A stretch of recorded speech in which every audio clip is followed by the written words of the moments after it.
Hello guys, so welcome back to the current affairs portion. तो हम current affairs पढ़ रहे हैं इस सीरीज़ में in the trailblazing team, and that is we are studying about current affairs through sustainable development goals, right? So the first and foremost sustainable development goal is no poverty. उसमें हमने सबसे पहले जो videos हमने देखे थे उसमें हमने देखा था कि व्हाट इज़ पॉवर्टी, पॉवर्टी होता क्या है और इंडिया ने क्या क्या प्रोग्रेस किया है पॉवर्टी को रिड्यूस करने में। Now in today's lecture we will study about reasons क्या क्या हैं, what are the reasons of decline in poverty in India. तो फर्स्ट एंड फॉरमोस्ट रीजन जो आज हम पढ़ने जा रहे हैं that is economic reform. Economic reform के अंदर भी बहुत सारे अलग अलग रीजंस हैं and we will study about each one of them in detail. So in today's lecture we are focusing on inflation targeting. So please guys इस lecture को देखिए और लाइक सब्सक्राइब और शेयर करना मत भूलिए। इन द लास्ट लेक्चर हमने कुछ रीजंस देखे थे कि इंडिया में जो पॉवर्टी डिक्लाइन हो रहा है वो किन किन रीजन से हो रहा है। So they were economic reforms, employment generation initiative, social security programs, access to basic services, rural development programs, agriculture development programs, skill development and financial inclusion. Now we will see each of these one by one in detail. So in economic reforms, India has done a lot of reforms since 1991. जब हमने LPG reforms लेकर आए थे which was liberalisation, privatisation and globalisation. But हम इतनी पीछे की history में नहीं जा रहे. We will stick to the recent reforms which India has undertaken और जिसको सस्टेनेबल डेवलपमेंट गोल की ऑर्गेनाइजेशन जो डील कर रही है यूएनडीपी उसने भी रिकॉग्नाइज किया है. So these are some of the reforms like inflation targeting, accelerated infrastructure development, Aadhaar, insolvency and bankruptcy code, good GST, FDI liberalization, PSU reforms, curbing of corruption, improved governance all around, and fiscal consolidation. So to begin with, we will start with inflation targeting. तो हम पहला economic reform देखते हैं जो कि है inflation targeting. Inflation targeting समझने के लिए पहले हम समझते हैं कि इन्फ्लेशन क्या होता है. इन्फ्लेशन इज महंगाई दर, जिसको हम हिंदी में बोलते हैं, persistent rise in the average price of goods and services. मतलब जो धीरे धीरे जो उसका प्राइस बढ़ता जा रहा है किसी जो भी हमारे गुड्स एंड सर्विसेज हैं, दैट इज इन्फ्लेशन. जब हम बात करते हैं कि average price of goods and services, तो जब हम इन्फ्लेशन कैलकुलेट करते हैं तो क्या हम सारे गुड्स एंड सर्विसेज लेते हैं? नहीं. क्या लेते हैं? We select a basket of goods and services और फिर उसको देखते हैं कि उसके प्राइस कैसे चेंज हो रहे हैं. अगर हम बात करें कि इन्फ्लेशन क्या हमारे इकोनॉमी के लिए अच्छा है या बुरा है, तो इट डिपेंड्स. ठीक है. अ, अगर इन्फ्लेशन मॉडरेट है, मॉडरेट मतलब थोड़ा सा है बट उतना ज्यादा नहीं है, तो it is kind of an economic lubricant. तो इससे क्या होता है कि इकोनॉमी बड़े सही तरीके से चलती है. कैसे? कि जब कंज्यूमर्स को एक्सपेक्टेड है कि प्राइस किसी चीज़ का बढ़ने वाला है, अ, और उतना ज़्यादा नहीं बढ़ने वाला है, मतलब धीरे-धीरे बढ़ता रहता है कोई चीज़, ठीक है, consumers are comfortable with that. But जैसे कि मान लो कि अब नेक्स्ट मंथ गवर्नमेंट ने अनाउंस किया या किसी कंपनी ने अनाउंस किया कि किसी कार का price 20,000 it is going to increase, और आपका मन था कि वो कार खरीदना है, तो व्हाट विल यू डू? आप कहोगे इसी महीने ले लेते हैं, नेक्स्ट महीने का वेट नहीं करते हैं, otherwise we have to spend 20,000 more. So the your decision will be to buy now rather than later. तो जब इससे क्या होगा, जो शॉर्ट टर्म में जो है डिमांड बढ़ जाती है किसी प्रोडक्ट की. जब डिमांड बढ़ती है तो आप प्रोडक्शन ज़्यादा करती हैं companies. For producing more they need more people, तो ज़्यादा हायरिंग होती है. जब ज़्यादा हायरिंग होगी, लोगों को ज़्यादा जॉब मिलेगी, तो उससे क्या होगा, लोगों की परचेसिंग पावर बढ़ती है. परचेसिंग पावर जब बढ़ती है, ज़्यादा स्पेंड करते हैं मार्केट में जाके, and hence there is more demand is created in the market. Again, more production. So this becomes a virtuous cycle and this boosts economic growth. Moderate inflation की वजह से क्या होता है, जो रिस्क ऑफ डिफ्लेशन है वो भी हट जाता है. डिफ्लेशन क्या होता है? जब किसी चीज का प्राइस घटने लग जाए. एंड दिस इज समथिंग, वैसे देखने में बड़ा सही लगता है कि प्राइस कम हो रहा है, वाओ, बट ये इकोनॉमी के लिए बहुत बुरा है. क्यों? क्योंकि जब डिफ्लेशन होता है तो लोग कोई भी चीज़ आप खरीदने जा अगर हम सोच रहे हैं कि भाई आज 10 रुपए की कोई चीज़ हम खरीद लेते हैं पर आपको लग रहा है प्राइसेस घट रहे हैं तो कल 8 रुपए की भी हो सकती है। सो यू विल आप अपना जो स्पेंडिंग का जो डिसीजन है वो थोड़े दिन के लिए होल्ड पे डाल दोगे, कहोगे चलो ठीक है अब देखते हैं क्या होता है। सो इसकी वजह से क्या होता है कि in short term demand decreases, जिसकी वजह से जब डिमांड कम होती है तो factory start to produce less. तो जब अब कम प्रोड्यूस कर रही हैं तो अब उनको कम लोगों की भी जरूरत है, so they start firing people, जिसकी वजह से लोगों की परचेजिंग पावर घटती है। जब परचेजिंग पावर घटेगी अगेन डिमांड कम होगी, प्रोडक्शन कम होगा, so this becomes a vicious cycle and this hampers economic growth. अब अगर हाई इन्फ्लेशन हो जाए तो हाई इन्फ्लेशन की वजह से क्या होगा, जो लो इनकम वाले हैं और जो फिक्स्ड इनकम ग्रुप्स हैं जैसे कि जो पेंशनर्स होते हैं, उनकी जो सेविंग्स हैं बहुत तेजी से डिक्लाइन कर जाएगी। तो जो उनकी परचेसिंग पावर है वो कम हो जाएगी, और जब अगर सेविंग्स बहुत तेजी से डिक्लाइन करेगी, मान लीजिए कोई चीज शॉक आ गया, शॉक इन द सेंस कि अगर कोई घर में कोई बहुत बड़ी दिक्कत आ गई कि किसी को हॉस्पिटलाइज करना पड़ा या कुछ करना, तो उसकी वजह से क्या होगा, they will fall into below poverty line. So high inflation hurts these people the most. Then जब इन्फ्लेशन हाई होता है तो गवर्नमेंट के ऊपर प्रेशर बढ़ता है कि जो उनके गवर्नमेंट सर्वेंट्स हैं, जो एम्प्लॉयज हैं और जो उनके पेंशनर्स हैं, उनका जो डीए है, डियरनेस अलाउंस, वो बढ़ाया जाए। A 1% rise in DA cost government around 3,500 crore rupees. तो अगर 2 से 3% या 4% बढ़ता है तो 4% का मतलब करीब 14,000 करोड़ हो जाएगा, जो कि अच्छा खासा एक्सपेंडिचर है। ऑल्सो जब क्योंकि इन्फ्लेशन ज़्यादा है तो जो पुअर पीपल हैं, जो वल्नरेबल सेक्शन है, उनको ज़्यादा इफेक्ट हो रहा है। तो अगेन गवर्नमेंट के ऊपर प्रेशर बढ़ता है कि अपने जो वेलफेयर स्कीम्स का जो उनका एक्सपेंडिचर है उसको बढ़ाया जाए। For all this the government needs to borrow मोर।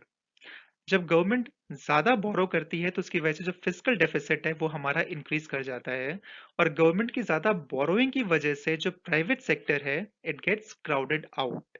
इसका मतलब ये है क्योंकि जब गवर्नमेंट बोरो ज्यादा कर रही है तो प्राइवेट सेक्टर के लिए कुछ बचता ही नहीं है ज्यादा पैसे बोरो करने के लिए, क्योंकि देखो मनी तो फिक्स है, एक पर्टिकुलर टाइम पे मनी इज फिक्स्ड। तो अगर गवर्नमेंट ज्यादा बोरो कर रही है तो फिर प्राइवेट सेक्टर के पास नहीं बचेगा ज्यादा बोरो करने के लिए। जब प्राइवेट सेक्टर के पास नहीं बचेगा ज्यादा बोरो करने के लिए तो इट वोंट स्पेंड। जब वो स्पेंड नहीं करेगी, वो इन्वेस्ट नहीं करेगा, तो गवर्नमेंट दो इकोनॉमिक ग्रोथ नहीं हो सकती, लोगों को जॉब नहीं मिलेगी। सो नाउ वी नो कि हमें हमेशा इन्फ्लेशन को मॉडरेट रखना है।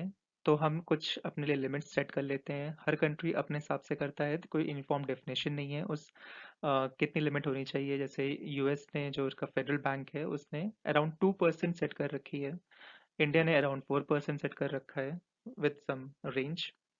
तो इन्फ्लेशन को एक लिमिट में रखने के लिए जो हम पॉलिसी यूज करते हैं उसको हम कहते हैं मॉनेटरी पॉलिसी, जिसकी रिस्पॉन्सिबिलिटी होती है आरबीआई की। मॉनेटरी पॉलिसी सिंपली मीन्स कि जो मार्केट में मनी सप्लाई है उसे कंट्रोल करना। तो जो प्राइमरी ऑब्जेक्टिव है मॉनेटरी पॉलिसी का वो है to maintain price stability while keeping in mind the objective of growth. तो हम ये ना समझें कि प्राइस स्टेबिलिटी का मतलब किसी चीज़ का प्राइस हमेशा स्टेबल रहे, क्योंकि वो हमें करना भी नहीं है। एज वी नो कि मॉडरेट इन्फ्लेशन की वजह से क्या होता है कि थोड़ा सा डिमांड क्रिएट होती है, डिमांड की वजह से क्या होता है, प्रोडक्शन बढ़ता है और इंडस्ट्री के पास इंसेंटिव आता है लोगों को और हायर करने का और ज़्यादा इन्वेस्टमेंट करने का। तो price stability is a necessary precondition to sustainable growth. जब प्राइस स्टेबिलिटी की बात करते हैं तो with moderate inflation. So price stability is dependent on keeping the inflation rates moderate, and the second thing which is important is predictable. तो किसी चीज को प्रेडिक्टेबल बनाने के लिए हमें पहले से ही उसको टारगेट करना होता है, तो इसीलिए वी टारगेट इन्फ्लेशन। 2016 में आरबीआई एक्ट को अमेंड किया गया और we implemented flexible inflation targeting framework, जिसके तहत क्या है कि हर 5 साल पे गवर्नमेंट ऑफ इंडिया आरबीआई से कंसल्ट करके एक इन्फ्लेशन टारगेट सेट करेगी। तो 2016 से 2021 का जो आरबीआई का टारगेट है वो इन्फ्लेशन को कंटेन करना है around 4% with a margin of ±2% for CPI inflation. That means हमें इन्फ्लेशन को रखना है 2% से 6% के बीच में। Why CPI inflation? CPI is consumer price index inflation से रिलेटेड दो बहुत ही इंपॉर्टेंट कॉन्सेप्ट्स हैं, सीपीआई और डब्ल्यूपीआई। तो CPI is consumer price index and WPI is wholesale price index. तो अब दोनों में डिफरेंस क्या है देखते हैं। कंज्यूमर कंज्यूमर मींस हम। तो हमारे लिए क्या चीज़ें इंपॉर्टेंट हैं हमारे लिए? फूड, हाउसिंग, अपैरल, ट्रांसपोर्टेशन, हमारे जो इलेक्ट्रॉनिक आइटम्स हैं, मोबाइल हो गया, बाकी चीज़ें हैं, कंप्यूटर है, लैपटॉप है या टीवी है, फिर हमारी हेल्थ केयर, फिर हमारा education system. So these things are important for us. तो इसमें जो प्राइस वेरिएशन होता है, जैसे जैसे चीज़ें प्राइस बढ़ते हैं इसमें, तो वो हमारे लिए इम्पॉर्टेंट है। That's why there is a index called consumer price index जो इसको ट्रैक करता है। अब अलग-अलग ग्रुप्स ऑफ पॉपुलेशन जो हैं उनकी अलग-अलग डिमांड्स हो सकती हैं, उनकी अलग-अलग ज़रूरतें हो सकती हैं, जिसकी वजह से हमने क्या किया है, हमने सीपीआई को भी 5 ग्रुप में बाँट दिया है and we calculate CPI for each group separately. For example, the 5 groups are industrial workers, agriculture laborers, rural laborers, all India urban, all India rural, and then there is one all India combined, जो कि हम सबको मिला के एक combined CPI inflation rate निकालते हैं। और यही combined जो rate है, that is used for inflation targeting by RBI। तो अगर मैं सीपीआई ओवरऑल बात करूं तो जो उसमें सबसे ज्यादा जो वेटेज दिया जाता है that is for food which is 54%। तो ये देख, अगर मैं डेवलप्ड कंट्रीज की बात करूं तो ये बहुत ही कम होगा, अराउंड 10 मे बी 15 और 20%। बट इंडिया में क्योंकि हम मैक्सिमम जो स्पेंड एक्सपेंडिचर है हमारा आज भी ऑन एन एवरेज वो सबसे ज्यादा किस पे है? फूड पे है। तो इसीलिए, और दूसरा किस पे है? फ्यूल पे है, whether it is in the form of electricity और पेट्रोल और डीजल या जो भी हम चीजें यूज कर रहे हैं, केरोसिन। तो इसीलिए इन दो चीजों को मैक्सिमम वेटेज दिया गया है। अब इन दोनों में प्रॉब्लम भी ये है कि इनमें वेरिएशन बहुत ज्यादा होता है। There is variation in inflation, कभी प्राइसेस बहुत तेजी से बढ़ते हैं, कभी बहुत तेजी से घटते हैं। तो ये जो वॉलेटिलिटी है, इसकी वजह से हमें जो एक्चुअल में जो इन्फ्लेशन चल रहा है मार्केट में वो पता करना थोड़ा मुश्किल हो जाता है। इसीलिए हम एक और इन्फ्लेशन डिफाइन करते हैं जिसका नाम है कोर इन्फ्लेशन। तो as you can see here the core inflation में we exclude food and fuel. तो ये तो हो गया consumer price index. Wholesale price index क्या होता है? जहां पे हम होलसेल मार्केट की बात करते हैं, जिसमें टोटल 697 आइटम्स हैं एट प्रेजेंट और उनके prices at the wholesale level. ठीक है, तो नॉट द एंड कंज्यूमर्स, हम कहाँ हैं? हम रिटेल एंड पे हैं। तो this is a measure of inflation at the wholesale level. इसके जो सिग्निफिकेंट कंपोनेंट्स हैं, 4 कंपोनेंट्स हैं डब्ल्यूपीआई के। पहला है जिसका सबसे ज्यादा वेटेज है, वो है मैन्युफैक्चर्ड प्रोडक्ट्स। इसका अकेले का ही वेटेज 64% है। तो मैन्युफैक्चर्ड प्रोडक्ट्स में सब कुछ आ जाएगा, जो भी चीजें मैन्युफैक्चर हो रही हैं, वेदर टेक्सटाइल्स या फिर एफएमसीजी कंपनीज या जो बाकी मशीनरी है जो बाकी इंडस्ट्रीज यूज करती हैं। तो this is the manufactured products. Primary articles जो कि रॉ मटेरियल्स होते हैं बेसिकली, जैसे कि कुछ भी एग्रीकल्चर आइटम्स जो भी आ रहे हैं, चाहे fruits, vegetables for food processing. बाकी फिर हो सकता है जैसे माइनिंग से कोई चीज़ आ रही है, कोल हैं, बाकी मिनरल्स हैं। Then there is fuel and the last जो सबसे ज़्यादा कम जिसका वेटेज है वो है पावर। दो power is used heavily in industries, फिर भी जो उनका कॉस्ट है, जो भी उनका कॉस्ट कंपोनेंट आता है वो काफ़ी कम है पावर का। So these are in the decreasing order of weightage. आ, इसीलिए जो सीपीआई और डब्ल्यूपीआई में कौन ज्यादा हमारे पास है, दैट इज सीपीआई। सीपीआई से हमें ज्यादा फर्क पड़ता है। दिस इज द रीजन कि RBI has chosen CPI as for CPI to target inflation in a range of 2 to 6%। पहले डब्ल्यूपीआई को ही टारगेट किया जाता था, लेकिन कुछ सालों पहले आरबीआई ने चेंज करके इसको अब सीपीआई को टारगेट करना शुरू कर दिया है। डिफरेंस क्या है दोनों सीपीआई और डब्ल्यूपीआई में, हम ऑलरेडी देख चुके हैं।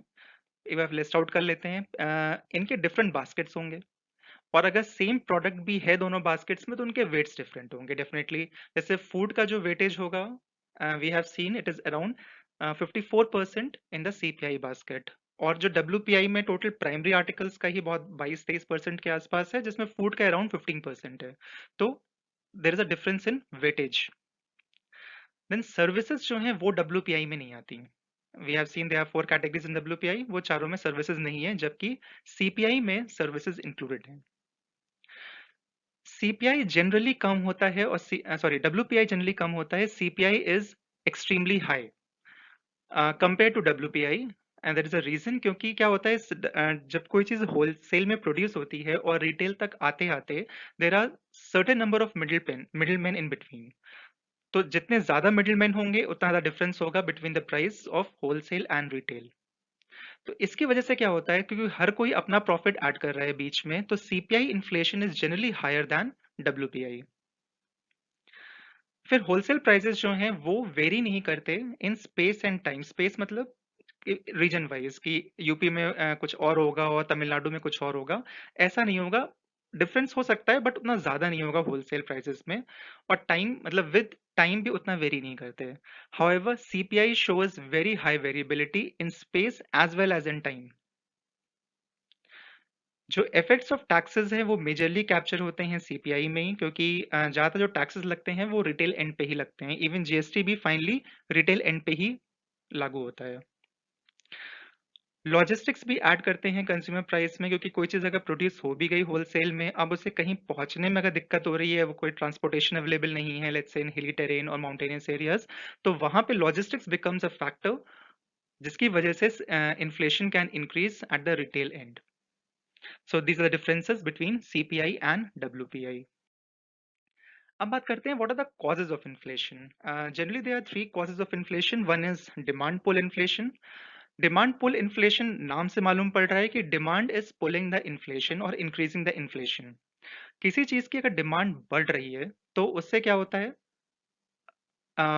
उस चीज की जब डिमांड किसी चीज की डिमांड बढ़ेगी तो उसका प्राइस भी बढ़ता है, क्योंकि सप्लाई उतनी नहीं हो पाती। अगर डिमांड ज्यादा है सप्लाई कम है तो डेफिनेटली उसका प्राइस इंक्रीज हो जाएगा। तो ड्यू टू और जनरली डिमांड बढ़ती क्यों है, जब प्राइवेट इन्वेस्टमेंट इंक्रीज होता है और गवर्नमेंट स्पेंडिंग इंक्रीज होती है।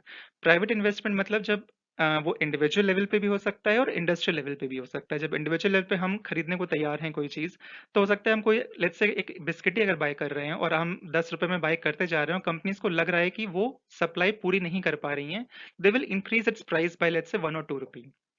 तो दिस कॉज इन्फ्लेशन। अगर सब्जियां नहीं आ रही हैं मंडी में और आपकी डिमांड है, तो वहां पे फिर सब्जियों के प्राइस भी बढ़ना स्टार्ट हो जाते हैं।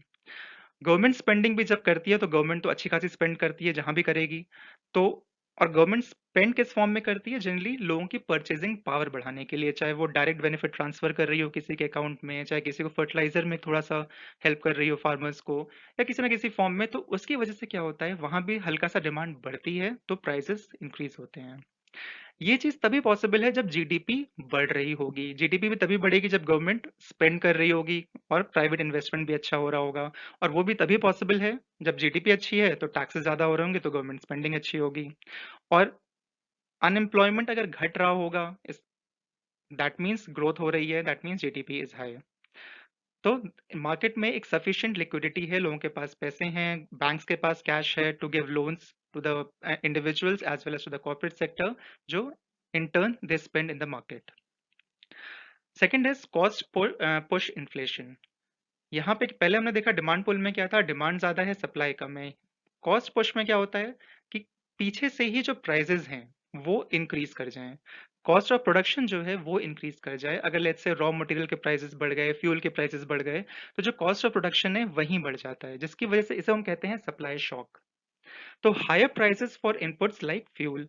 फिर then there may be a higher cost of capital due to higher interest rate. अगर बैंक्स ने अपने रेट्स बढ़ा दिए हैं तो उसको सर्विस करने के लिए ज्यादा प्रॉफिट्स चाहिए होंगे कंपनीज को, तो इसलिए वो चीज़ों के प्राइस बढ़ा देगी।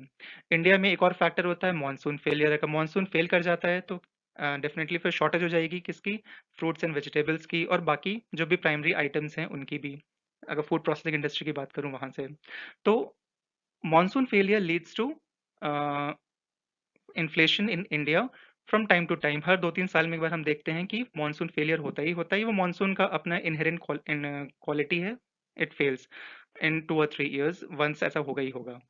तो जिसकी वजह से इन्फ्लेशन हाई हो जाता है। Then there is structural inflation. Structural inflation मतलब जहां पे आपका स्ट्रक्चर ही थोड़ा गड़बड़ा जाए, जब गवर्नमेंट मॉनेटरी पॉलिसी बहुत ही लूजली फॉलो करना शुरू कर दे। इसका मतलब क्या है, वो बहुत ज़्यादा पैसे प्रिंट करके मार्केट में अगर निकाल दिया तो क्या होगा, लिक्विडिटी बहुत हाई हो जाएगी, लोगों के पास पैसे बहुत हो जाएंगे, बैंक्स के पास बहुत सारा अगर कैश पड़ा है तो वो फिर इंटरेस्ट रेट कम करके इंडस्ट्रीज को देना शुरू कर देगा और इवन इंडिविजुअल्स को देना स्टार्ट कर देगा, तो लोगों की स्पेंडिंग बढ़ जाएगी, और जैसे स्पेंडिंग बढ़ती है it again leads to inflation. So this is structural inflation. तो ये तीन टाइप ऑफ इन्फ्लेशन तो है ही, and this is normal economic cycle में जो आते हैं। Then there are certain causes जिसकी वजह से इन्फ्लेशन आर्टिफिशियली भी क्रिएट हो सकता है। जैसे कि स्पेकुलेशन, स्पेकुलेशन इन कमोडिटी एक्सचेंजेस। कहीं भी एक्सचेंज से हम बात करते हैं, जैसे नॉर्मल स्टॉक एक्सचेंजेस हैं जहाँ पे आप शेयर्स को एक्सचेंज करते हो एक दूसरे से, तो वहां पे भी स्पेकुलेशन ही होता है कि कंपनी कैसा करेगी। अगर आपको लगता है कंपनी अच्छा कर रही है तो you are ready to pay higher price for it. तो these are the speculation which happens in stock market. वैसे ही कमोडिटी एक्सचेंजेस जहाँ होते हैं, जहाँ पे कमोडिटीज एक्सचेंज होती हैं, वहां भी स्पेकुलेशन की वजह से इन्फ्लेशन आ सकता है। Then there is cartelisation. Cartelisation means जब कुछ कंपनीज मिल के साथ में आती हैं and they manipulate the prices. तो इसका एक केस भी आया था, कंपटीशन कमीशन ऑफ इंडिया ने 2016 में इसमें अपना जजमेंट भी दिया था। बिल्डर्स एसोसिएशन ऑफ इंडिया ने केस किया था ऑन सीमेंट्स मैन्युफैक्चरर्स एसोसिएशन।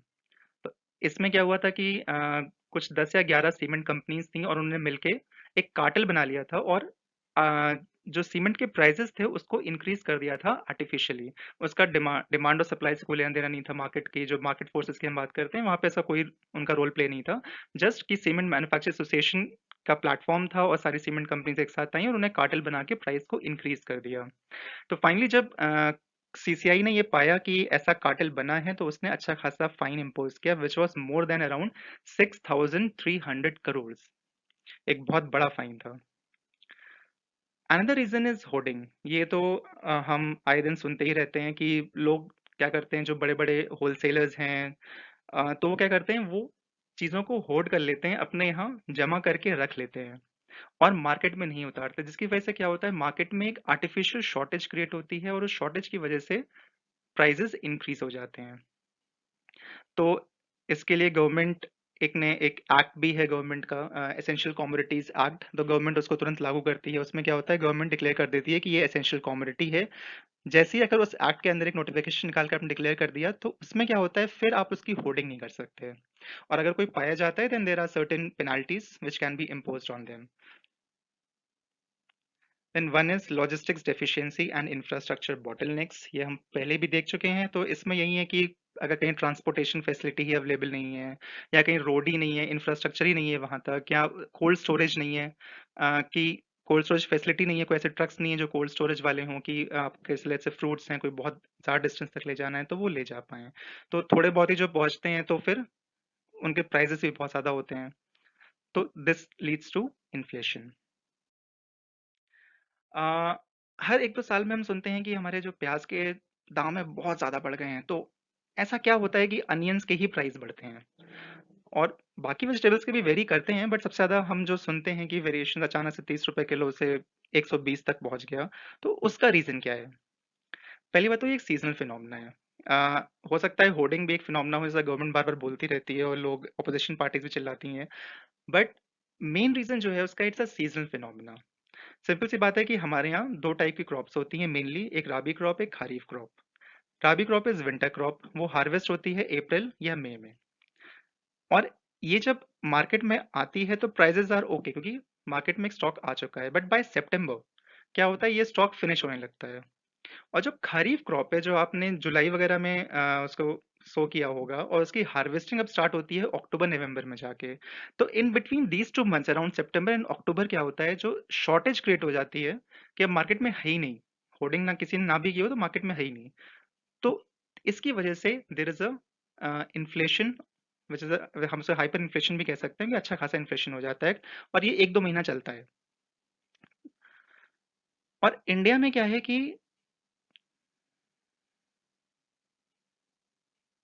अ, हाँ, इसको एक फिनोमेना भी है इंडिया में which is called cobweb phenomena, not India in general, एक फिनोमेना है इकोनॉमिक्स का। तो इसमें क्या होता है कि जो प्रोडक्शन है, जो फार्मर्स प्रोड्यूस करते हैं चीज़ें, they respond to prices. Definitely अब किसी चीज़ की डिमांड ज़्यादा है, अगर उसके प्राइसेस अगर ज़्यादा हैं तो फार्मर्स को इंसेंटिव मिलता है उसको सो करने का। उसको उगाने का। बट क्या होगा कि अगर एक साल अनियंस के प्राइसेस बहुत ज़्यादा हैं तो उनको लगेगा कि हाँ इसमें प्रॉफिट है, then they will start growing. अब जब वो ग्रो करते हैं तो इतने ज़्यादा ग्रो कर देते हैं कि there is a bumper crop next year. और जब बहुत ज़्यादा आ जाता है मार्केट में तो क्या होता है, प्राइसेस क्रैश कर जाते हैं, उन फार्मर्स को अच्छा खासा लॉस हो जाता है। तो अब उनको ना उनको एक डिस्करेजमेंट मिलता है एक तरीके से कि भैया अब नहीं होगा ना, तो वो नेक्स्ट ईयर फिर मैक्सिमम फार्मर्स क्या करते हैं, दे डोंट सो अनियंस। तो अब क्या होता है, शॉर्टेज क्रिएट हो जाती है, then price again skyrockets. So this is a cobweb phenomena जो चलता है। तो this is a curious case of onions अगर हम बात करें। तो इन्फ्लेशन तो हमने देख लिया है कितने टाइप के हैं क्या हैं, but we have to control inflation, क्योंकि हमने कहा है कि हमें 2% से लेके 6% तक उसको रखना है। तो how do we control inflation? अब मॉनेटरी पॉलिसी किसकी जिम्मेदारी है? आरबीआई की। तो आरबीआई क्या कर सकता है? उसके पास सर्टेन टूल्स हैं आरबीआई के पास to control inflation. So we have certain tools like liquidity adjustment facility, marginal standing facility, bank rate, open market operations, quantitative easing, intervention in forex market, qualitative tools, standing deposit facility, reserve requirements. तो इन सबको use करके या तो RBI क्या करता है, या तो लिक्विडिटी कम करता है, जो कैश है उसको मार्केट से निकाल के अपने पास रख लेता है, या फिर लिक्विडिटी को इंजेक्ट करता है, या कैश को अपने जो उसके पास जमा है अब उसको निकाल के वो मार्केट में डाल देता है। तो monetary policy can be expansionary, मतलब पैसे इंजेक्ट कर देना, कैश इंजेक्ट करना लिक्विडिटी को, and it can be contradictory, not contradictory but I think it should be contractionary, that means उसे कॉन्ट्रैक्ट करना, पैसे मार्केट से निकाल लेना। सॉरी गलत लिख दिया, this not contradictory, this is contractionary. तो अब हम नेक्स्ट वीडियो में देखेंगे एक एक करके कि व्हाट आर दीज टूल्स, और इसके अंदर भी बहुत सारे टूल्स हैं, we will see one by one, and how RBI use it to control the inflation. I hope you understood today's lecture. It basically told us about what is inflation, why are we targeting inflation, and what are the causes of inflation. In the next lecture, we will study about the monetary tools used by RBI to control inflation. So stay tuned with us, the Trailblazing team, and please do not forget to like, subscribe, and share our videos. Thank you so much.